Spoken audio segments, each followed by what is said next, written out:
Hello, and welcome to this episode of Inside Legal ESG. My name is Pamela Cohn, and I'm fortunate enough to be the host of Inside Legal ESG. Today, we have with us Alex Lassiter, founder and CEO of GreenPlaces. On their website, GreenPlaces is described as the all-in-one sustainability platform, and we're going to let Alex describe what that means. Alex, welcome to the podcast today. We're so lucky to have you. Pam, thank you so much for having me. I am very grateful for the opportunity to be able to talk with you and on a subject that obviously we both share a lot of love for. So thank you for taking the time to include us. Thank you. And clearly, the listeners of our podcasts are people in the legal profession who are interested in sustainability and all things ESG. So let's start with a little bit of your background and what prompted you to start GreenPlaces. Absolutely. So I've been in software for most of my whole career. I had a brief stint as a management consultant. But I've been building enterprise software solutions for over a decade. And ultimately, what that means is, I've been building solutions to make it easier for businesses to be able to achieve the outcomes they want, basically by using technology to create something that streamlines, takes away admin work, and helps people get to the results that they want to faster. The last business that I started back in 2012 grew and eventually was sold to a private equity company a couple of years ago. And I got the opportunity to be able to choose where to focus. And that's a unique place to be. I felt very fortunate and grateful for that chance to be able to decide where I could make the most impact. And that was really at the core of what I wanted to do. I wanted to take something that I was lucky enough to be pretty good at and push it in a direction that I felt like could maximize the impact that I could have. And one of the things that I was seeing was, sustainability was quickly becoming, an expectation in many cases in the legal practice, a requirement amongst many of the top, 100, 200 law firms and obviously beyond that. ESG was becoming this thing that was kind of part of doing business. It was part of serving your clients. And while I understood that, the largest companies in the world, the Nikes and the Fortune 500s, and Starbucks and Amazon have these really amazing ESG programs, it was hard for me to understand how, a traditional business and a professional service could actually achieve these things.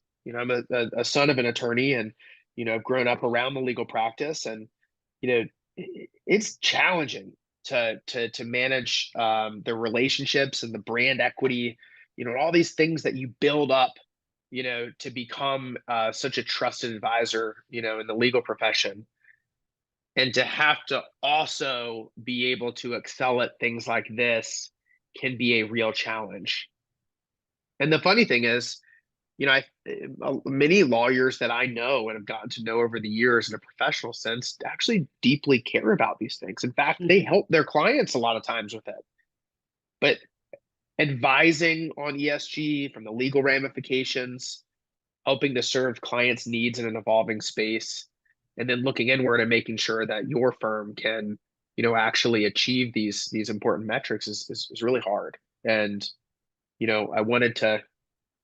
I wanted to do my part and to help make that possible. That's when we talk about this idea of democratizing access to sustainability. It's taking the things that these huge companies have done and breaking it down through technology so that a law firm can get to where they need to go in a way that, is not only possible to achieve, but also, in some cases pretty clear and enjoyable to get there. You're singing my song now when you're talking about how law firms have to practice what they're advising their clients to do. So tell me about GreenPlaces, what its function is, and what its special niche in the market is. Yeah. So the mission of GreenPlaces was to democratize access to sustainability. And again, what we mean by that is, sustainability has been something that I think has been reserved for the few that can really afford to really invest in it. Traditional businesses are coming to terms with the fact that this is a necessary part of doing business today. Yet they don't have the resources. Most law firms don't have the resources that, a Starbucks or a Patagonia or a Nike would have to devote towards doing this stuff really well. Yet their clients are making it a requirement, so they actually have to do it. So when we thought about how do we actually bring this to the professional services industry, really where we started was at those companies that do this well. We talked to Amazon and Nike, and we talked to um, Burt's Bees and Clorox, and anybody that we could get in touch with who had done this really well, because we wanted to understand what is really good ESG. What does that look like in practice? And then what we found was it was really three things. The first was visibility, helping businesses understand where they are, doing their measurements, doing a materiality assessment, getting an inventory of carbon emissions and policy adoption and all the things of kind of where we are today. The second piece was helping chart out a place to go. How do you improve your scores? How do you fill in the gaps? How do you get to your goals? That was kind of piece two. And piece three was how do you tell the story? How do you communicate this? Most law firms are very good at communicating what they do. They're good at communicating their brand. It's really hard to communicate, ESG and sustainability. And that was a really, really important lesson that we learned early on is you can't just give somebody a tool and hope they figure it out. You've got to be a partner for them. You got to be able to pick up the phone and answer tough questions, navigate new disclosure methodologies, and figure out what a client is asking for so that you can communicate with confidence. And we felt like we needed to do all three of those things really well. And that's what we define as all-in-one sustainability. So 2 questions with respect to that. How is it going so far? And what's the biggest lesson learned since you started GreenPlaces? Wow. I mean, in starting a company, it's like a tidal wave of lessons. It's an agonizing journey of highs and lows, and, unwinding what you thought was true to discover, what really the value is. But as a business, I mean, I couldn't be more proud of where we are. We have an amazing team. We've been fortunate to, grow a client base quickly, with members of the AmLaw 100, down to regional law firms trying to figure out how to solve these challenges. We have publicly traded companies. We have large privately traded companies. We have domestic, international. We've been able to help businesses in our segments really well, across the U.S. and beyond. And I'm really proud of that. I think we've got a really talented team. And I would say that more than anything has been my number one focus, and probably the thing that I'm most proud of.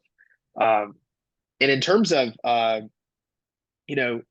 lessons that I learned, surprising lessons, I think probably the biggest is really that so much of this comes down to how do you collect data?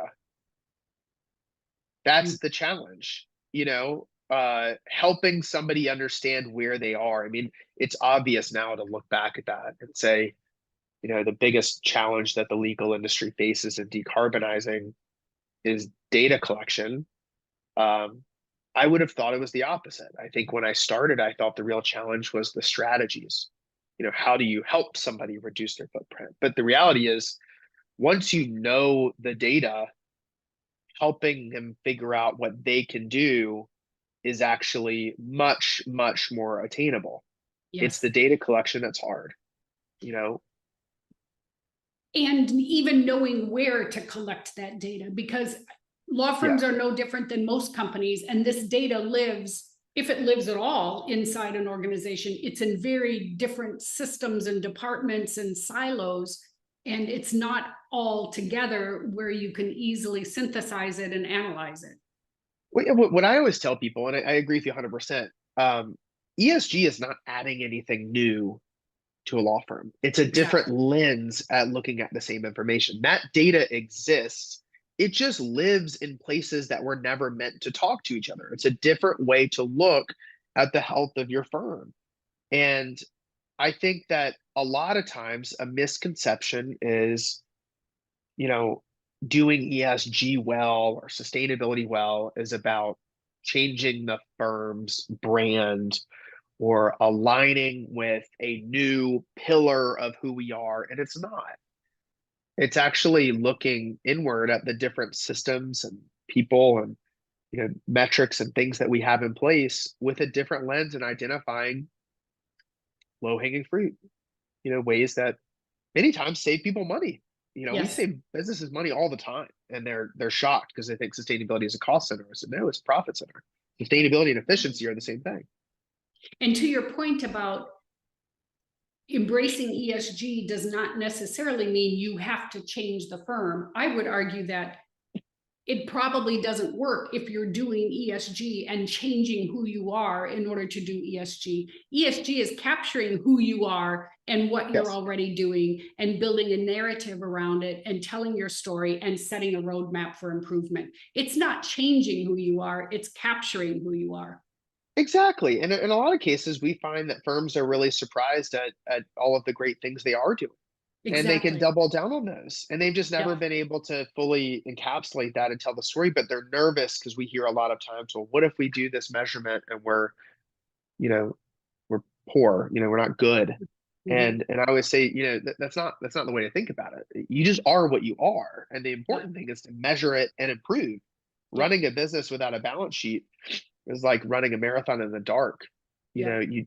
You're hurting yourself from the first step. And I think this is turning on a light to a lot of things that businesses just traditionally haven't looked at. And like anything else, I think 50 years ago, many of the things that law firms do today around people operations and HR benefits and insurance, all kinds of things, productivity tools.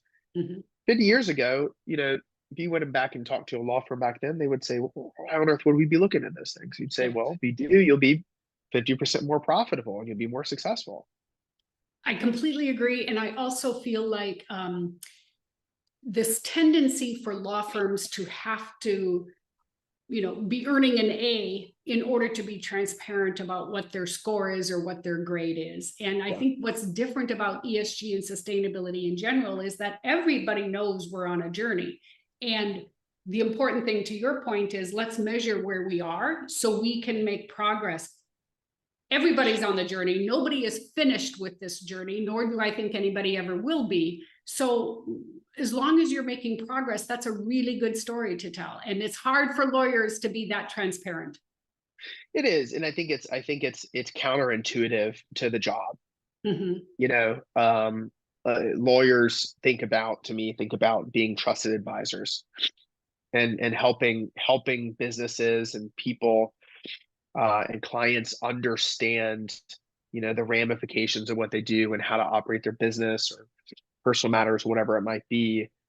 It's hard sometimes, I think, for firms to look at how they function, Mhm. as a Mhm. business themselves. But Yep. ultimately, a law firm is a collection of its individuals, and a firm's brand is built up over decades of great service. Yes. And that's not one or two good cases. That's a system that works. And Yep. that's a company. That's what we're talking about here is how do you help businesses build better so they can serve more for generations to come, not how do you win one client or win one case or whatever it might be. That's not how you build lasting advantage. Yep. Yep. So what if somebody were to ask you what's the most valuable component or element or feature of GreenPlaces, what would you focus on? I think the easiest is to start with a carbon footprint. Mhm. I mean, it is now required by many businesses across a multitude of sectors, and obviously very much including almost all of the publicly traded markets and the Yeah. Fortune 1000. I mean, everyone is asking for it, and what I tell folks is, if you aren't reporting it, you are getting essentially a did not participate. Yep. And in a business that, you know, is as good as its reputation, it is a remarkable risk to not do that simple thing. And frankly, I also think about this too, but you know, law firms by definition are billed by the hour. So you got to think about productivity. Is it worth it for an internal, you know, resource to spend hours doing admin work to capture data and collect enough to be able to report? Or can you outsource that portion of it to somebody who can do this efficiently? It just, to me, comes down to productivity and appropriate allocation of resources and ethics, right? You don't want to do your own accounting either. You know, Yep. you don't want to audit your own business. Yep. It's a simple thing. It's I think 87% of law firms that I read have received RFPs in the last, you know, 12 months asking for a carbon footprint. Yeah. It is accomplishable between board meetings. It's a 45 to 60 day process that can be handled in ways that are way easier and less scary than most people think. Yes, I agree. And yeah, it's a great place to start. And to your point about this being more and more prevalent in RFPs, when you're seeking new clients, it is also becoming a standard expectation of the vendor-client relationship, the clients and the law firms, because clients have to know what their vendor's footprint is, including their law firms, in order to report their scope 3. So even with your existing clients, it's a risk if you don't do this, because your clients need this information. Well, and you're exactly right. And to clue folks in on how corporate carbon measurement occurs, if I'm a big, you know, bank or company, and I'm asking all of my vendors to report on their emissions, in the absence of emissions, the way that they calculate that is they put your firm's name and how much they spend with you, and then they multiply that against an average of what generally law firms produce in terms of emissions. Mm-hmm. And I talk to law firms obviously every day, and you know, they're really excited to tell, you know, we don't even go into the office that much, we don't travel as much, we've done all this work, to reduce the amount of printing that we have. Right. We try not to fly as much as we do. We have LEED certified buildings. Great. If you aren't reporting your emissions, the way they're calculating it for you is probably way higher, because you're getting credit for none of those things. Yes. They're going to take your rate, which is probably high. They're going to multiply it about the hours that you've done, which is also high.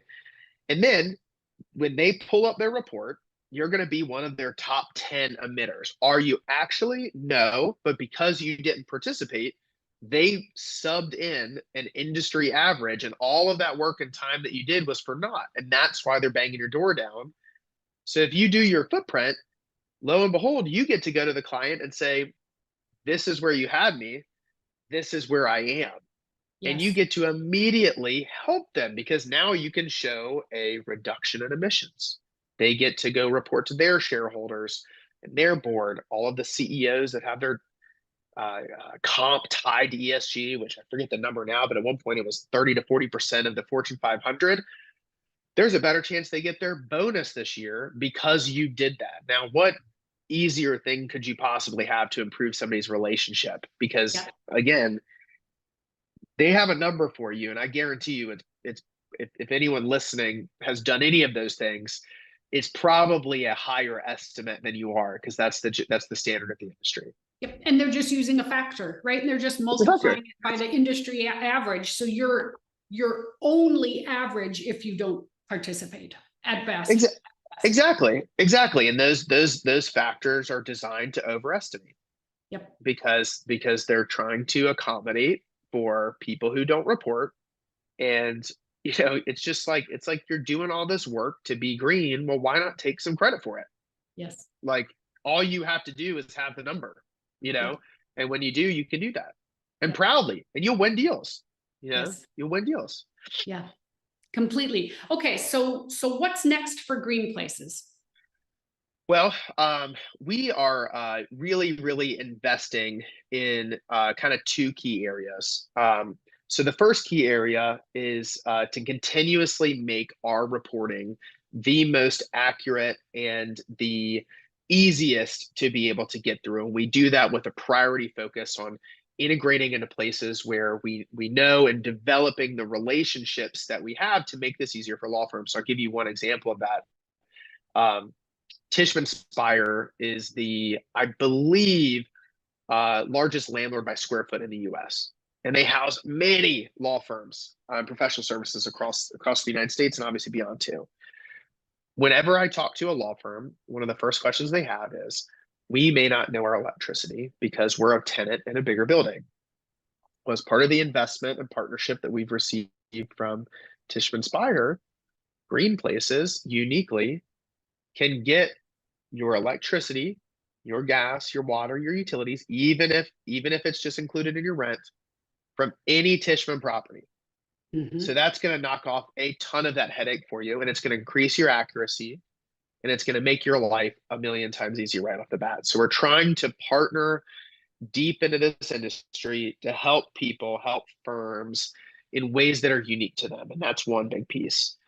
The second big thing that we're focusing on is helping businesses with ROI. Obviously I'm in the industry. I'm a believer in this stuff. I think it's a great and valuable thing for a business, but I'm a pragmatist and a realist. And the reality is, we want a solution that is such a no-brainer for a business. It shouldn't matter if a client is asking for it. It's worth your time. And we've seen that. We have clients that regularly report identifying 20 to 30% savings in utility bills and water bills and gas and energy.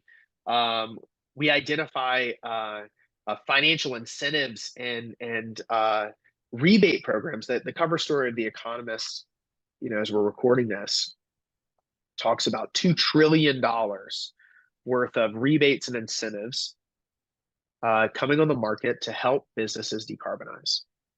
If I'm a law firm, a president, managing partner, whatever it might be, COO of a law firm, gosh, shouldn't you be able to take advantage of those things? That's right. Shouldn't you be able to help your clients take advantage of those things? They're there for a reason. And the winners of this are going to be smart enough and have the visibility and the understanding of how to take advantage of those things. You've got so many things out there that are just no-brainers of ways to help you and support you. But like many things, if you don't know it and you can't get to it, you won't benefit. Somebody else will. So we're really, really investing into that. We've got some tools coming out that automatically identify what you qualify for, match it with who you are, quantify how much it's worth to you, both in terms of emissions reductions and cost savings. And as I mentioned, clients use us because we're accurate, we're easy to work with, and we have real ROI. This is not a cost center. It is a profit center. It is a way for you to offer better services, higher value, and do right by your business. I mean, I couldn't think of anything that would be better than that. That's right. And it's a terrific differentiator, at least in the short term. Eventually, everybody will be doing this, even if they're pushed into it. But right now, it can still be a differentiator in the marketplace. And I also— This is your chance. Yep. This is the greatest opportunity of our generation, I believe. And to your comment about this being having a great ROI on this, I agree with that 100%. And for the people who believe this is just an extra cost, that is only if you compare it to the status quo. If you compare it to the cost of doing nothing, it is a tremendous cost. We can't continue, society can't continue doing business the way we've always done it. We're not going to survive that. It's not sustainable. It's not viable. And exactly right. I mean, you talk to law firms and they'll tell you the most valuable thing we have is our name. Our name means something, right? We built that brand, we built those relationships over generations. ESG almost killed the most valuable brand in the world in the 90s in Nike. We didn't call it ESG back then. Right. We called it, surprise, Nike has sweatshops. And it almost killed the world's most valuable brand at that time. Yep. And if something like that can almost kill Nike. I don't care what firm you are and how far you've done and how much good work you've done. You are as good as you are today until you're not. And we live in a world, unfortunately, or fortunately, where everybody will find out everything. Mm-hmm. And we can't hide behind things anymore. It's all going to be public at some point. And getting a hold of all of this information, having that new lens to look at your business reduces that brand risk by a mile. Yeah. And that's right. The cost of doing nothing is the risk that you're willing to endure, that your biggest clients view you as a risk to their business. Yes. If I'm a Fortune 500 and I've got a net zero target, and my law firm, who currently, lists as one of my top vendors in terms of emissions, won't participate, and I've got to go to another board meeting next month and show them that I've made zero progress. I'm worried about, political change and legislation around net zero, Mm-hmm. achieving or not achieving. Gosh, don't you think I might be forced to look at that relationship a little bit deeper? And what would be worse than losing a client over something that's not core to who you are and the work that you do? Yeah. That's It'd be like absolutely. losing over cybersecurity. I mean, you got to do it. Yep. It's important today. It's not You an gotta do option. it. It's not an option. So my favorite final question for all my podcast guests is, when I invite you back to be a podcast guest again, 1 year from now, what will we talk about? What will have changed? Great question. Well, I'll be excited that I'll still be in business and we'll be growing. So I'll be excited about that. I will probably have a few more gray hairs from my 3 children. But I think what will have changed is we'll reach the tipping point in the industry. Mhm. We are close to it today. I would say if you interviewed me a year ago, I would say the law firms that are doing this are early movers. It's the people you'd expect, more public facing companies, more progressive states, whatever it might be. A year from now, it is not, are you the law firm that did this? It is, are you the law firm that chose not to do this? That's right. And there will be a great culling of clients, and there'll be a shakeup of the top 50, top 100 law firms and accounts. People will lose deals they shouldn't have. They'll lose clients they've had for a long time. And this will be the reason. And the problem is, a year from now, we'll talk about the brand, the loss of brand equity and the brand value from not participating, because now you won't be seen as a company that is early moving. You'll be seen as a company who chose not to, a laggard. And if you're a laggard in a reputational space, we are not going to a world where people care less about it. We're going to a world where people care more about it. And that is going to take generations to rebuild. And I think that's what we'll be talking about is I feel terrible for the folks that didn't at least get started in here and do the basics, do a materiality assessment, get your ESG policies in order, just get up to standard, do your footprint. That you don't be the best. We're not talking about being the best. Just don't be left out. Yes. That's what I think we'll talk about. And you raised the point that will affect client relationships. I also think it already is affecting recruiting and talent retention. No question about it. I mean, I always tell folks, go to your ESG or sustainability page if you have one, and look at the email addresses that hit it. You can ask marketing to, they can see that information. They're all .edus. Yep. Every one of them are, and institutional law firms are based on people. The smartest and most effective leaders that I have ever met, in the legal profession, will tell you that their people drive that business. And if you can't recruit the people, same thing that I feel about my business. If I can't recruit the people, I'm never going to win. Yeah. So I think you're right. I think it'll be a tough thing. And the other piece of this too that I think we'll talk about as well. We probably don't have as much time to go into it, but one thing that I would challenge a lot of legal professionals to look at now is look at the generational change that's happening in C-suites. We are, I believe, 50 years from now, we'll look back and we'll say we are amongst probably the biggest transition generationally of C-suite board members that we've seen in the last 50 years. Part of this was, I think, an extension of folks' careers, which is great. But I think COVID and ESG and the war in Ukraine and the stress of all of this, it is shaking out C-suites. And when a CEO transition happens, so does general counsel, so does the CMO, so does the COO. Everybody transitions. So I would challenge every law firm to look at their evolving client base. And as you look at that generation, it's not completely always tied to generation. There's certainly millennials who don't care about this stuff or don't value it as much. And it's also to say that people of other generations don't value it just as much as well. But I will say that there is a major changing landscape in the folks that are paying your legal bills today. Yes. And that will catch you much faster than you think, because those values, again, it's the values of the team, the leadership team. So even if that CEO is not, this is all I care about, the odds are that the folks they're bringing along with them are going to lean in that direction. And if you aren't there to be able to do that, you will lose relationships in ways that you've never done it before. And for things that are completely, I think, in your control. So this is a solvable thing. It's not that hard to get started. Obviously, you can help many people in this capacity. Likewise. Yeah, I think it's just I think it's an interesting time. It's a challenging time. So I empathize with people because I know this isn't easy. I am so grateful for the time you've spent with us today, because your insights have been incredible. And all of our law firm listeners, I think, are going to perk up their ears to many of the valuable nuggets that you've provided with us today. So thank you so much, Alex. It was a great having you as a guest. Thank you. I really appreciate the time. I really appreciate the partnership. We are so excited to get the chance to work together. And thank you for having me for the conversation. Really enjoyed it. My pleasure, Alex. Thanks. Goodbye.